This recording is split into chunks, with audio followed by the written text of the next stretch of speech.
is Larry Mason, and he's going to take it from here. I thought tonight we might, in the absence of anyone suggesting a topic, take up the idea of violence that involves the police in one way or another. As the persons who are likely to attend the Voluntary Virtues Network session well know, the state is the source of the only legitimate use of force. It's legitimate, of course, because the law says it is and the state says it is. But we all know that there's quite a lot of violence involving police that is not legitimate, both violence against the police, violence which attacks the police, and violence by the police. The first thing to notice is that the police are doing the state's business officially, and the state is trying to keep things in order. That is, they don't want disquiet, they don't want upset, they don't want anarchy, they don't want revolution. The state wants things to be nice and calm and peaceful and orderly. So that's one of the police force's first duties, is to keep things calm, quiet, and orderly. However, the state sometimes wants to do things which the public doesn't like, as, for example, collecting taxes. And the police serve as the last resort of the tax collector in taking property of the citizens in taxes or for taxes. When this is resisted, as was done out west several months back, the police usually, with most citizens, march in and use whatever force is necessary to extract the money, especially if they can simply attack one's bank accounts and siphon the money off. It's unusual to have a police confrontation with armed persons who are not willing to pay the taxes that they owe. But in the case out west, Nevada, I think it was, the citizen was successful, so far as I know from what I've heard on the news, in telling the police to shove it, that they weren't going to pay the taxes and the police could do nothing about it. Now, I admit there were quite a few armed other citizens that were not the ones that were expected to pay the tax surrounding the police, so it would have been a rather bloody, to say the least, situation if gunfire had started. And it's hard to say whether the police would have come out on top in that situation. It would have blown up, it would have been quite disruptive. So in many respects, the police in that situation did the right thing by letting matters calm, and nobody got shot. As far as I know, there were no gunshots fired. Now, the police also are expected to enforce the law with regards to crimes against citizens. Now, the police in this case are what you might call general roving bodyguards for the general public.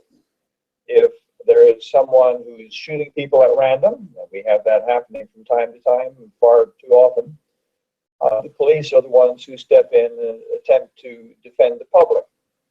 Now, this is extremely dangerous for the police, but the police do have bulletproof vests, and they can have helmets and whatnot, which they can use to try to reduce the danger to themselves.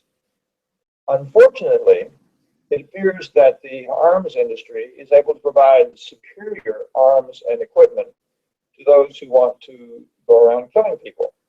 I'm afraid that the case of the shooter who came into a movie theater and wearing bulletproof vests, helmet, and so forth, carrying a number of weapons and having quite a lot of ammunition and just started shooting people.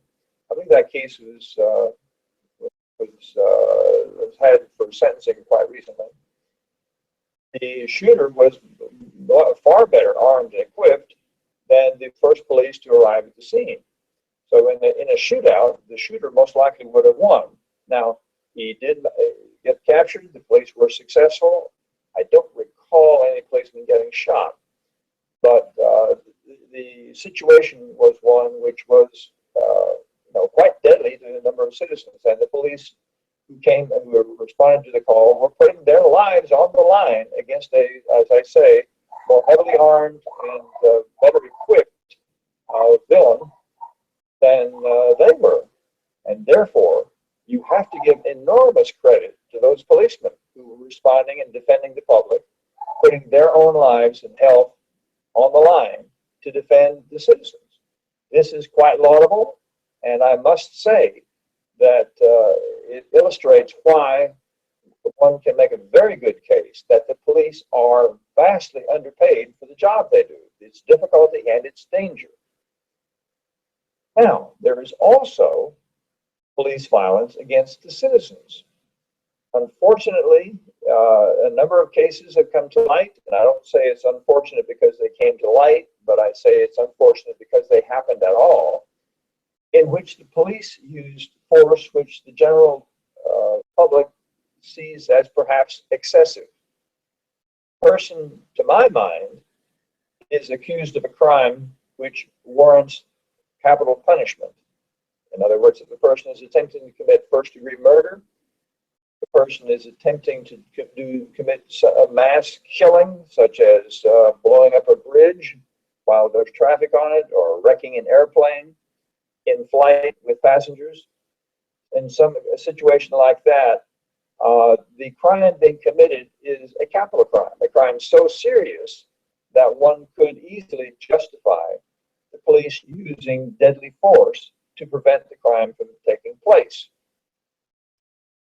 But if the crime is one which is, say, even in extreme cases, a misdemeanor or less, if it is simply some ordinance which, under the worst of circumstances, would be fined a small amount, $100 perhaps, then the use of deadly force seems to be quite excessive.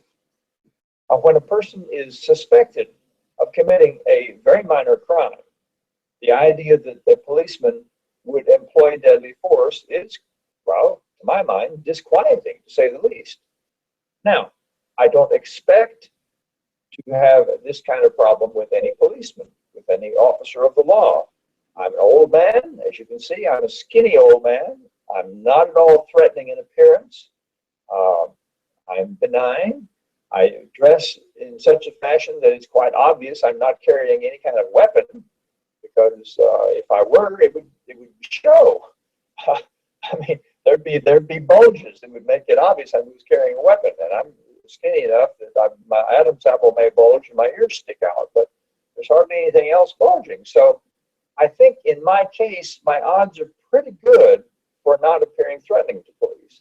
And in my interactions with police over the years, both in a traffic situation and meeting them on the streets and so forth, dining next to them in restaurants, policemen and I have gotten along quite well.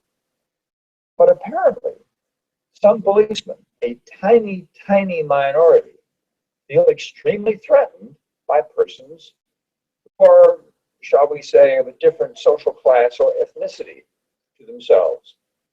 As I understand it, persons who are homeless, living on the streets, are more likely to be treated harshly by police, more likely to be looked upon by police as a threat. Persons of, shall we say, Latino background, persons who are considered to be African American.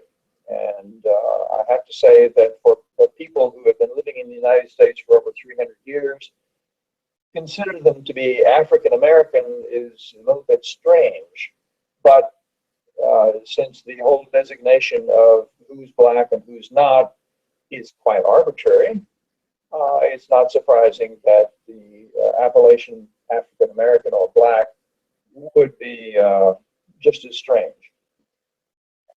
Now, these cases in which a minority in the sense of power, because the blacks as a group have far less power than whites, but Latins as a group have far less power than non-Latins, Asians as a group have far less power than Westerners, and so forth. These minorities in the power sense are much more likely to be seen as threatening by police, and therefore are far more likely to be discriminated against, to be seen as a danger, and to, in the police mind, invite the use of deadly force. Now, we have to ask ourselves, why is that the case? What is it that makes them appear to be a threat? And the answer, of course, by some no surprise, involves the nature of money. Now, let us say that you have a lot of money. Do you think other people are going to try to take that money from you? Would you suspect others of wanting to take your money? Let's say that you have a wad of bills, high denomination bills, and you go into a bar in a poor neighborhood. Are you going to want to let everybody in the room know you're carrying several $1,000s in currency? I think not, because I think you recognize that you would be tempting some of the members of some of the patrons of the bar to take your money by force if necessary.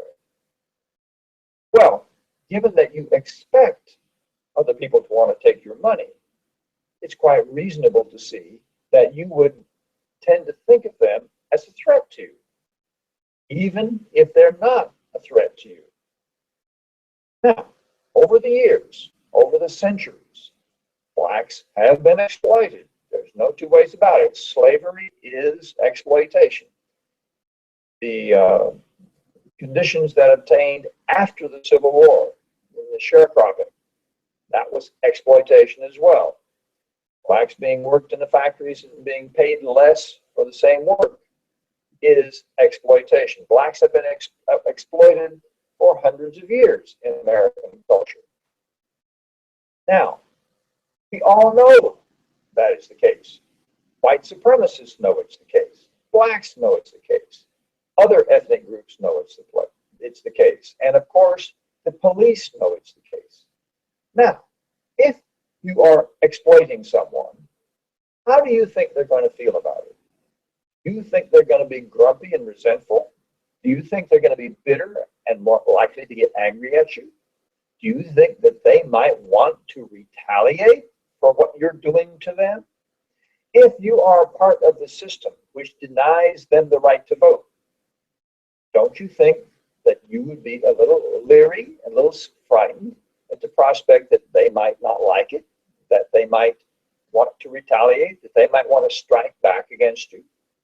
Now, we all remember, those of us who are quite ancient, such as myself, how when Martin Luther King was leading the civil rights movement in the 60s, he pointed out that they had to practice nonviolence, that in the face of violence, in the face and in the fact of being attacked, physically abused, incarcerated, and otherwise mistreated, the response had to be nonviolent. In other words, non-threatening. Now, the reason for that was a combination of publicity and propaganda, because if you show the other guy being abusive and you're being saintly, then the other guy looks pretty bad. But another reason was you didn't give them an excuse. You allowed the observers to be sympathetic to you, even though they were white, even though they were rich, even though they were powerful. You were not threatening. You were saying, if you treat me well, I'll let you keep on doing what you're doing.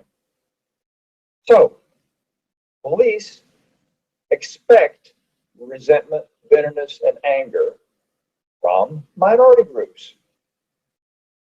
Why do they expect it? Because it's how they would feel in their place. Now, how do you treat those whom you are wronging? Well, if you do something to harm someone else, you are very likely to expect them to want to harm you in return. And you are going to attempt to justify what you did to them. How would you justify slavery? Well, you justify slavery by saying that you improved their lives by making them slaves. They are and were so inferior, so less able than people of your group, that they needed you to take care of them, to order them around, to tell them what to do. Well, this, of course, is ridiculous. But that's the psychological response, the psychological defense mechanism which human beings practice. It applies to everybody, not just the powerful. So, when the police are part of this system which oppresses and exploits blacks and other minorities, they expect and the blacks and other minorities to respond with anger, resentment, bitterness, and aggression. And they have to justify in their own minds, the police do, that these people deserve to be treated as they are. And they have to keep reminding these people, don't get uppity, don't start being defensive, don't retaliate, don't act in any way other than self-abasing and accepting of my inferior status when I interact with you. That is how human minds work. Psychological studies show it, experience and history shows it. So, when the police are in a situation of interacting with minorities, they are much more likely to treat them violently, to demand behavior which is subservient, and otherwise as if the person they're dealing with is inferior. Now, this explains the violence. I contend that this situation, from start to finish, is a product of physical object money. If you will join me in recalling the consequences of physical object money, one of them is that the money can be taken from you against your will.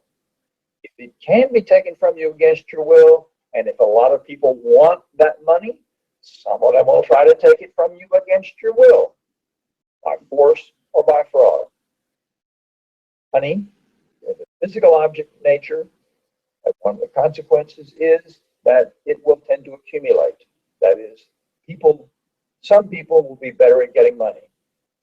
Those people will acquire more money. Having more money makes it easier to acquire still more money. So that the more money you get, the more money you are able to get. This is unstable. This is something which generates a collapse. You get boom and bust cycles. But it also means that those who have money, those who have the power that money provides, will, of course, attempt to use that power to defend what they've got and to gain still further advantages. That's why it's unstable.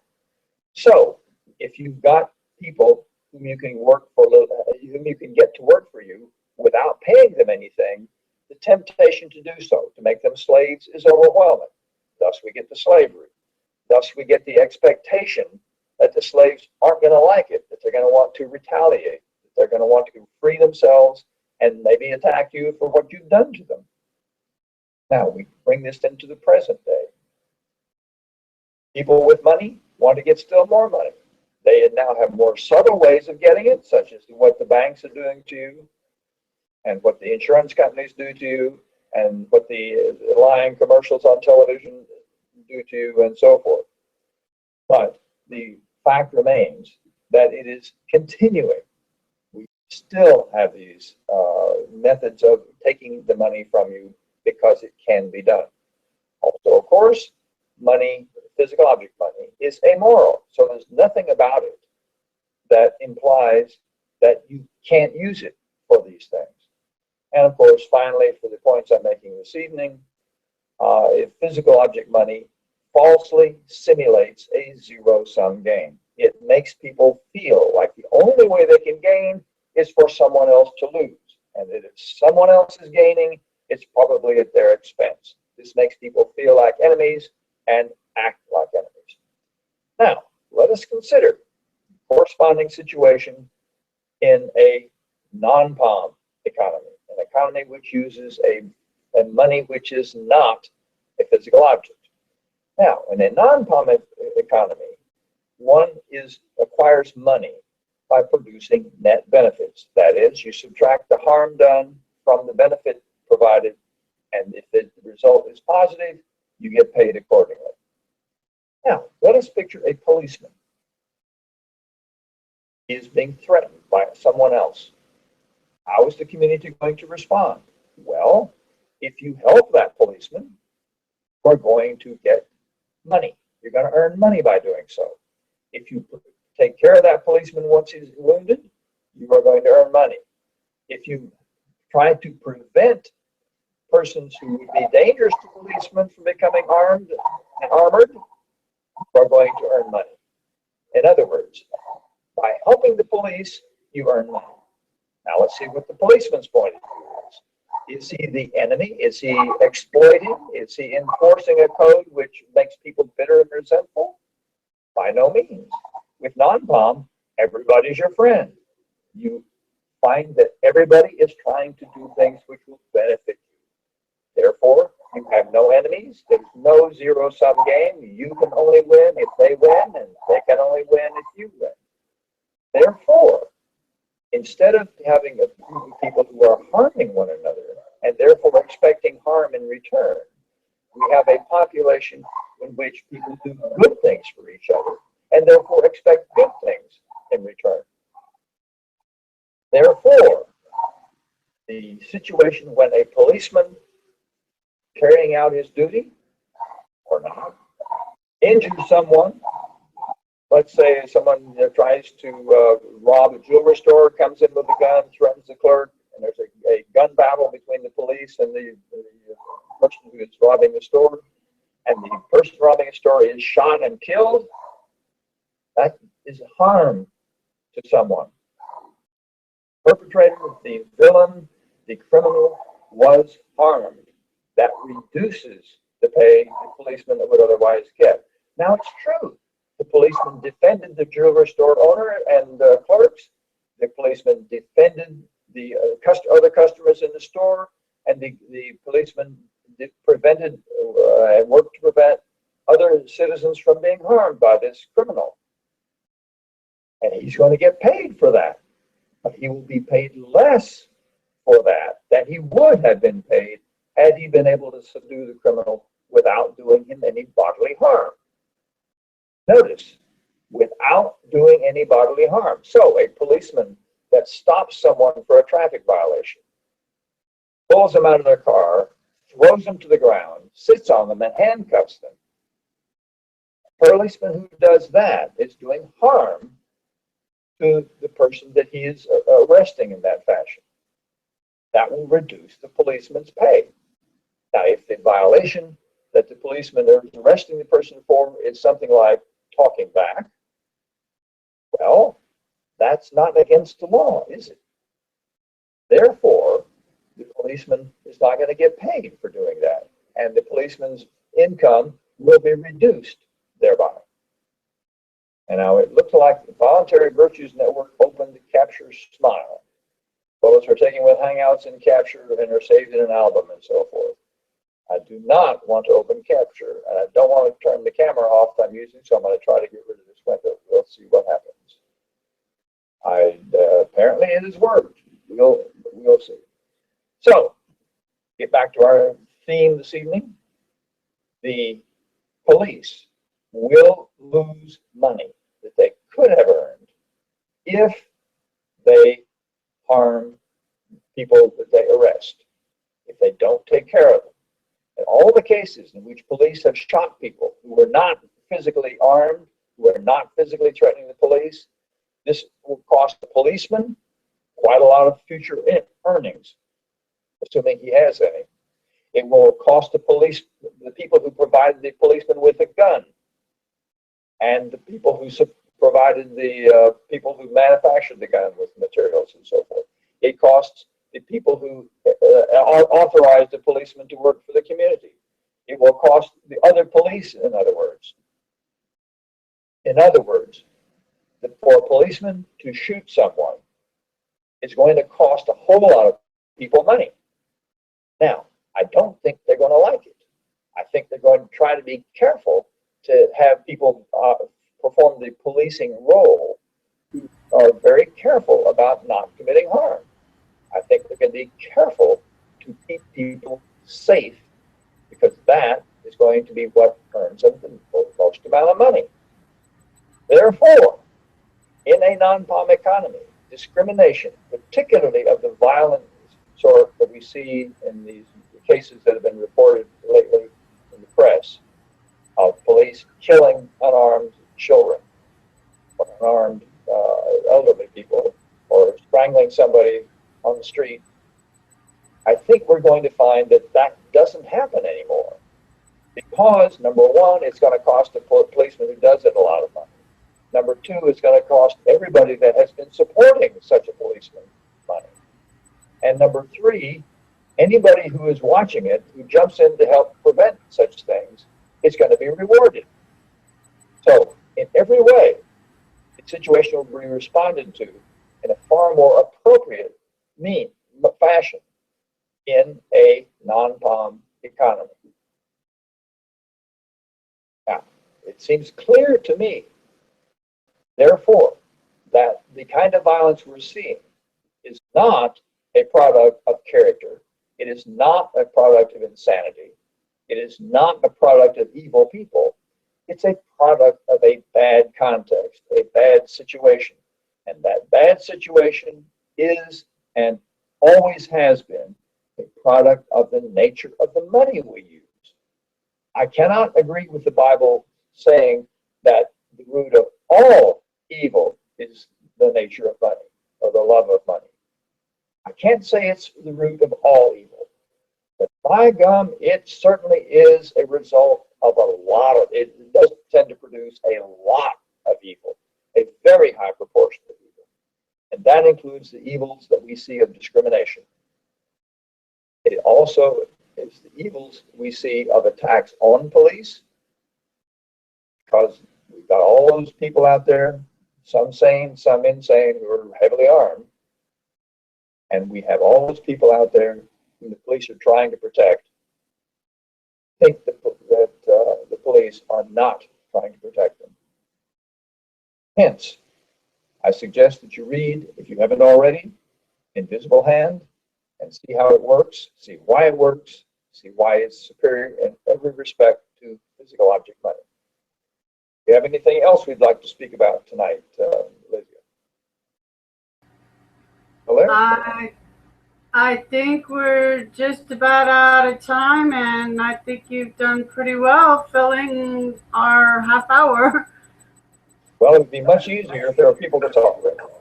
Maybe somebody will show up. Before I started clicking around and lost the bottom bar, there were two people showing as viewers, but they didn't show up as participants. Well, I was the only one who stuck at my bottom bar here, so. I don't know why it's not switching to me when I talk either, so I'm having to manually do it. I screwed something up. I'm not going to click on anything next time. Well, that's quite all right. Maybe people will come back next week. I'm going to have some Fridays, which I cannot participate, of course, but I believe that I'm okay for next Friday. All right, so I won't rush to get that pre-recorded one going if you're going to be available next Friday. Well, I'm going to have a series of Fridays when I'm coaching baseball, so well, that means I got 2 weeks to get that one ready. Okay. All right, well, it's been great having you, and I enjoyed listening to you speak tonight, and hopefully some other people did too, and they'll tune in later in the archive as well. Very good. Have a great week, and I'll see you back here, same time, same place. Goodbye. Good night.